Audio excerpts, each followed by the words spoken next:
हरिओम उच्चतर माध्यमिक विद्यालय डभरा के ऑनलाइन क्लास में आपका स्वागत है। इस वीडियो में हम कक्षा 11वीं हिंदी विषय का अध्ययन करेंगे। कक्षा 11वीं के पाठ 1 नमक का दरोगा, इस पाठ का अध्ययन हम आज इस वीडियो के द्वारा प्रारंभ करेंगे। यह एक कहानी पाठ है। इसके लेखक मुंशी प्रेमचंद जी हैं। जब नमक का नया विभाग बना और ईश्वर प्रदत्त वस्तु के व्यवहार का निषेध हो गया तो लोग चोरी छुपे इसका व्यापार करने लगे। अनेक प्रकार के छल प्रपंचों का सूत्रपात हुआ। कोई घूस से काम निकालता था, कोई चालाकी से अधिकारियों के पांव बा रहा थे। पटवारीगिरी का सम्मानित पद छोड़कर लोग इस विभाग की बरकंदाजी करते थे। इसके दरोगा पद के लिए तो वकीलों का भी जी ललचाता था। यह वह समय था जब अंग्रेजी शिक्षा और ईसाई मत को लोग एक ही वस्तु समझते थे। फारसी का प्राबल्य था। प्रेम की कथाएं और श्रृंगार रस के काव्य पढ़कर फारसिंदा लोग सर्वोच्च पद पर नियुक्त हो जाया करते थे। मुंशी बंशीधर भी जुलेखा की विरह कथा समाप्त करके मजनू और फरहाद के प्रेम वृत्तांत को नल और नील की लड़ाई और अमेरिका के आविष्कार से अधिक महत्व की बातें समझते हुए रोजगार की खोज में निकले। उनके पिता एक अनुभवी पुरुष थे। समझाने लगे, बेटा, घर की दुर्दशा देख रहे हो, ऋण के बोझ से दबे हुए हैं। लड़कियां हैं, वह घास फूस की तरह बढ़ती चली जाती हैं। मैं कगारे पर का वृक्ष हो रहा हूँ, न मालूम कब गिर पड़ूँ। अब तुम ही घर के मालिक मुख्तार हो। नौकरी में ओहदे की ओर ध्यान मत देना। यह तो पीर का मजार है। निगाह चढ़ावे और चादर पर रखनी चाहिए। ऐसा काम ढूंढना जहाँ ऊपरी आय हो। मासिक वेतन तो पूर्ण मासिक का चांद है, जो एक दिन दिखाई देता है और घटते घटते लुप्त हो जाता है। ऊपरी आय बहता हुआ स्रोत है, जिससे सदैव प्यास बुझती है। वेतन मनुष्य देता है, इसी से उसमें वृद्धि नहीं होती। ऊपरी आमदनी ईश्वर देता है, इसी से उसकी बरकत होती है। तुम स्वयं विद्वान हो, तुम्हें क्या समझाऊं। इस विषय में विवेक की बड़ी आवश्यकता है। मनुष्य को देखो, उसकी आवश्यकता को देखो और अवसर को देखो। उसके उपरांत जो उचित समझो करो। गरज वाले आदमी के साथ कठोरता करने में लाभ ही लाभ है, लेकिन बेगरज को दांव पर पाना जरा कठिन है। इन बातों को निगाह में बांध लो।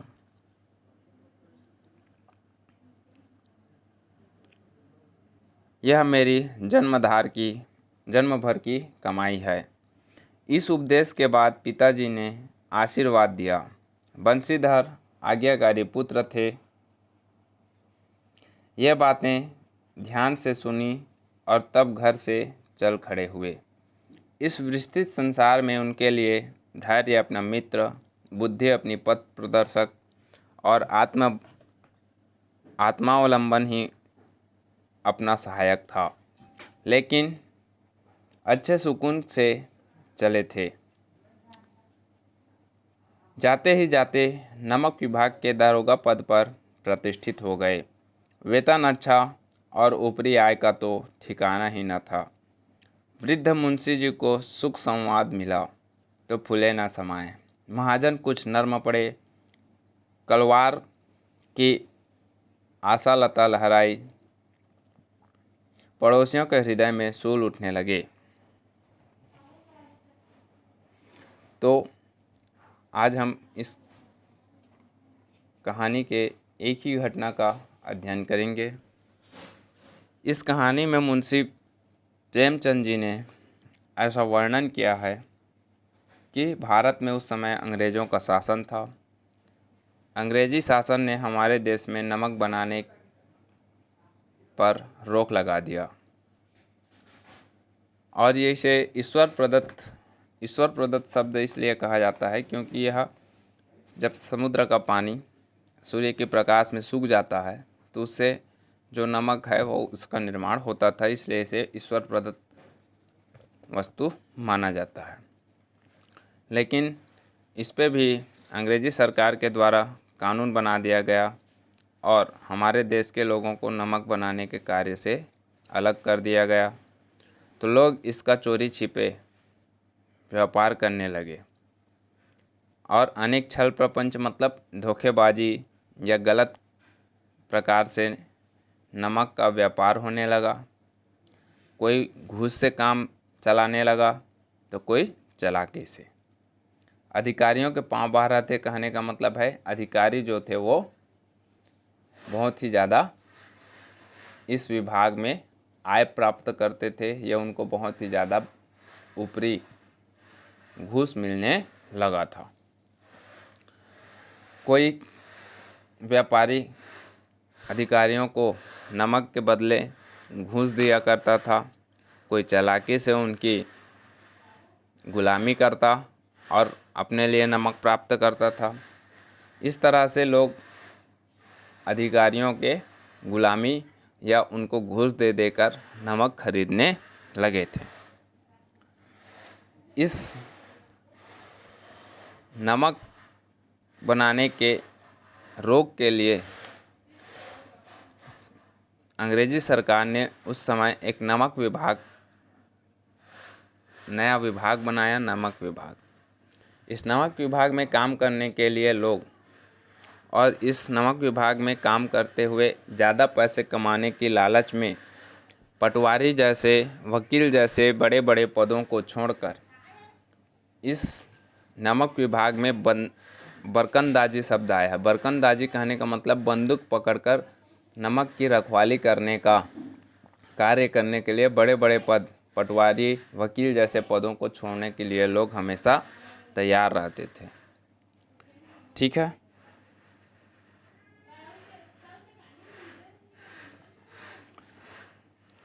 और उस समय हमारे देश में अंग्रेजी शिक्षा और ईसाई धर्म का ज़्यादा प्रचार प्रसार था।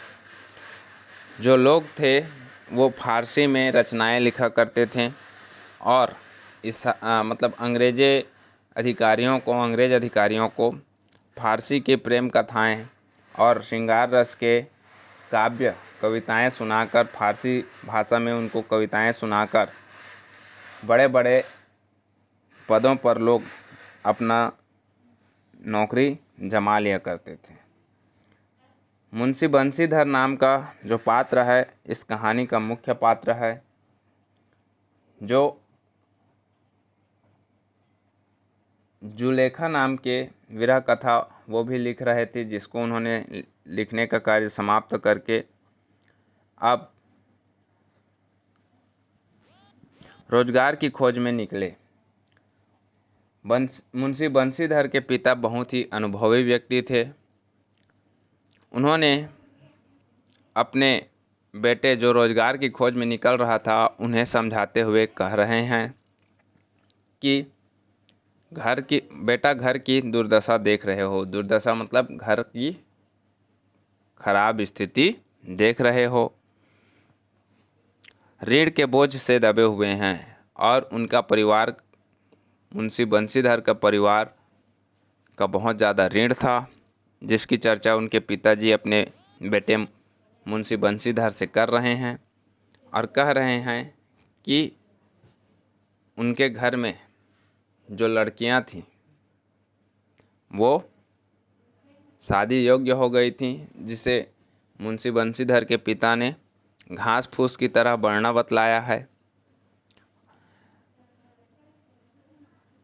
मुंशी बंशीधर के पिता कह रहे हैं कि मैं कगारे का वृक्ष हूँ। कहने का मतलब नदी के किनारे या नदी के पाट पे कोई वृक्ष जैसे होता है और कभी भी बाढ़ या पानी के ज़्यादा स्रोत आने से वो लुढ़क जाता है या गिर जाता है, उसी प्रकार वो भी वृद्ध हो चुके थे और कभी भी उनकी मृत्यु हो सकती थी, ऐसा वो कह रहे हैं। और अपने बेटे को समझा रहे हैं कि अब तुम ही इस घर के मालिक मुख्तार हो, मतलब इस घर को चलाने वाले मालिक हो या इस घर के मुखिया हो। नौकरी में ओहदे की ओर ध्यान मत देना, और जब भी तुम नौकरी करने जाओ तब तुम ओहदे ओहदे कहने का मतलब किस पद पे काम कर रहे हो ये मत देखना। यह तो पीर का मज़ार है। पीर का मज़ार है कहने का मतलब ये जैसे मुस्लिम धर्म के जो मानने वाले लोग हैं वो अपने पवित्र फ़कीर, पीर मतलब होता है फ़कीर, ठीक है, और मज़ार मतलब उनका जो जैसे कोई फ़कीर या कोई पीर मतलब होता है फ़कीर, मज़ार मतलब होता है उनकी समाधि, ठीक है, उनकी समाधि है। जैसे मुस्लिम धर्म के लोग जब अपने धर्म के मानने वाले किसी फ़कीर के मज़ार पे जाते हैं तो वहाँ चढ़ावा चढ़ाते हैं। जैसे हिंदू धर्म के लोग, जैसे हम लोग मंदिर जाते हैं तो क्या करते हैं, चढ़ावा चढ़ाते हैं या दान देते हैं, वैसा ही है। तो मुंशी बंशीधर को उनके पिता समझा रहे हैं कि जो नौकरी होता है वो किस पद पे आप काम कर रहे हो ये मत देखना, वो एक मंदिर के समान है जहाँ आने वाले लोग हमेशा क्या करते हैं, स्वेच्छा से दान करते हैं। हमेशा निगाह दान और चढ़ावे पे रखना। मासिक वेतन जो है वो पूर्णमासी के चांद के समान है। जैसे पूर्णिमा का चंद्रमा क्या होता है, एक दिन बड़ा रहता है, पूर्णमासी का दिन पूर्ण बड़ा होता है, फिर वो पूर्णमासी के बाद जैसे धीरे धीरे धीरे धीरे घटते घटते एक दिन अमावस्या के दिन वो पूरी तरह से क्या हो जाता है, लुप्त हो जाता है। उसी प्रकार मासिक वेतन क्या होता है, महीने में एक बार मिलता है और धीरे धीरे वो खर्च होते होते ख़त्म हो जाता है, वो बचत नहीं हो पाता। लेकिन ऊपरी आय कहने का मतलब लोगों के द्वारा दिया जाने वाले घूस को मुंशी बंशीधर के पिता क्या कह रहे हैं, बहता स्रोत मतलब नदी में बहने वाले जल के समान है, जिससे सदैव प्यास बुझती रहती है ना। मतलब लोगों के द्वारा दिया जाने वाला घूस या लोगों के द्वारा दिया जाने वाला जो काम निपटाने के लिए दिया जाने वाला जो पैसा है या घूस है, वो बाहरी आय है ना। वो एक नदी के स्रोत के समान है, जिसे आप कितनों भी प्यास है उसको या जितना भी आपकी आवश्यकता है उसे बुझा सकते हो। इसी में उसमें वृद्धि नहीं होती है ना। इसलिए वेतन से व्यक्ति या मनुष्य की पूरी आवश्यकता की पूर्ति नहीं की जा सकती। जब तक तुम्हें बाहरी आय प्राप्त घूस आप नहीं लोगे तब तक आप अपनी समस्याओं का या अपनी इच्छाओं का पूर्ति नहीं कर सकते, है ना। इसलिए घूस को मुंशी बंशीधर के पिता ये कह रहे हैं कि वो ईश्वर का दिया हुआ होता है। इसी से लोगों की क्या होती है, बरकत होती है कहने का मतलब उनका विकास होता है। तुम स्वयं विद्वान हो, और वो अपने बेटे मुंशी बंशीधर से कह रहे हैं कि तुम सदा स्वयं विद्वान हो, मतलब तुम खुद जानकार हो या समझदार हो, तुम्हें मैं क्या समझाऊं। इस विषय में विवेक की बड़ी आवश्यकता है, और जब भी कोई नौकरी कर रहे हो तो नौकरी करते समय तुम्हें बहुत ही ज़्यादा विवेक मतलब बुद्धि की आवश्यकता है। मनुष्य को देखो, जब भी कोई नौकरी करोगे तो तुम्हारे सामने अनेक प्रकार के लोग आएंगे, और आने वाले लोगों को देखो, उसकी आवश्यकता को देखो और अवसर को देखो, है ना। वो क्या चाहता है, किस समय चाहता है, इसे तुम्हें ध्यान रखना है, और इसके उपरांत जो भी उचित समझो वो करो। गरज करने वाले कहने का मतलब है जिसको कोई फर्क नहीं पड़ता, है ना। जिस व्यक्ति को उसका काम हो या ना हो, उस व्यक्ति को गरज करने वाले कहने का मतलब जिसे किसी काम के ना होने से कोई फर्क नहीं पड़ता, ऐसे व्यक्ति के साथ कठोरता करने से लाभ ही लाभ है। मतलब मान लीजिए जो व्यक्ति अपने काम को जल्दी से निपटाना चाहता है तो ऐसे व्यक्ति के साथ तुम कठोरता से मतलब घूस लिए बिना उसका काम मत करो। लेकिन बेगरज मतलब काम हो या ना हो उससे कोई फ़र्क नहीं पड़ता।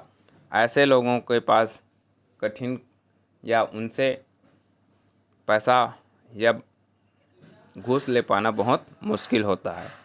इन बातों को निगाहों में बांध लो, यह मेरी जन्म भर की कमाई है। और ऐसा सीख मुंशी बंशीधर के पिता मुंशी बंशीधर को समझा रहे हैं।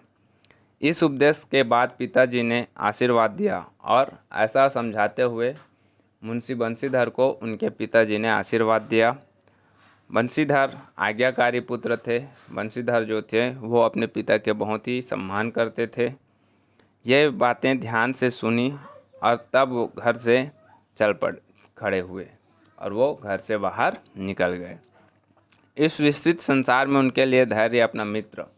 और जब वो नौकरी के खोजने के लिए निकले थे तो उनके पास इस संसार में सिर्फ धैर्य मतलब धीरज या सही समय का इंतज़ार करना ही उनका सबसे बड़ा मित्र था। बुद्धि अपनी पथ प्रदर्शक, और उनके पास जो बुद्धि थी वो ही उनको राह बतलाने वाला था। और आत्मावलंबन और अपनी आत्मा का बात सुनना ही उनका सहायक था। लेकिन अच्छे सुकून से चले थे।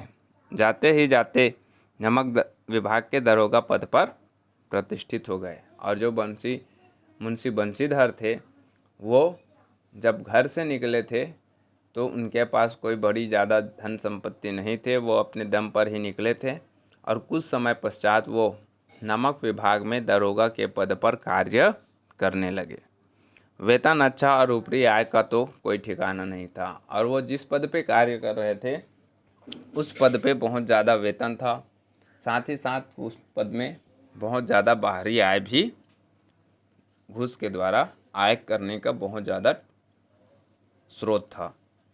वृद्ध मुंशी जी को सुख संवाद मिला और जब मुंशी बंशीधर का नौकरी लग गया तो उन्होंने अपने पिताजी को संदेश भिजवाया और बतलाया कि मेरी नौकरी नमक के विभाग में दरोगा के पद पर हुआ है।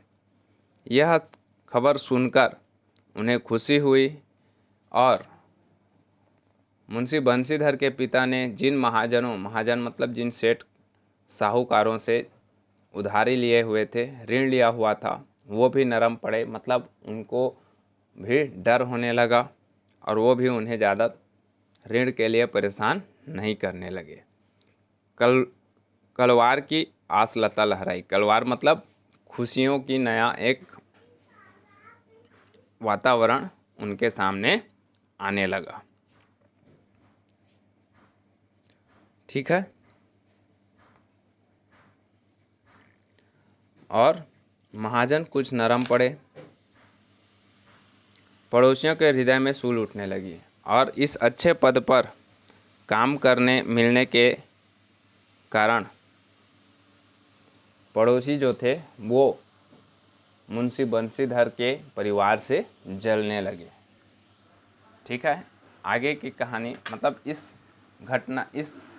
कहानी के इस अंश में यह बतलाया गया है कि जो मुंशीधर थे उनके जो वृद्ध पिता थे उन्होंने मुंशी बंशीधर को ये समझाया कि तुम नौकरी खोजने जा रहे हो तो नौकरी जब भी करोगे तो किसी बड़े पद की इच्छा में ही अपना समय व्यर्थ मत गंवाना, है ना। नौकरी पे पद की अहमियत नहीं होती, उस पद में कितना पैसा कमा रहे हो, तुम्हें बाहरी आय कितना हो रहा है, ये सब देखना। छोटे पद पे भी नौकरी मिले तो भी कर लेना, है ना। जो काम कराने आएगा कोई व्यक्ति तो वो कैसा व्यक्ति है उसे ध्यान में रखते हुए उससे पैसे की मांग करना।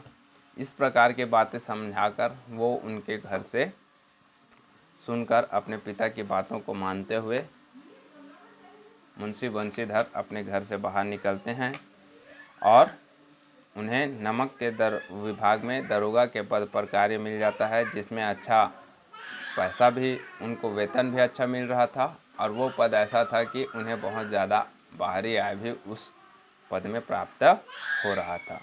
ठीक है। आगे इस कहानी को हम नेक्स्ट वीडियो में पूरा करेंगे। आज के लिए इतना ही, धन्यवाद। यदि मैं कहानी को समझाने में कहीं कोई कठिनाई हो गई आपको समझने में, तो आप मेरे को व्हाट्सएप के माध्यम से भी संपर्क कर सकते हैं।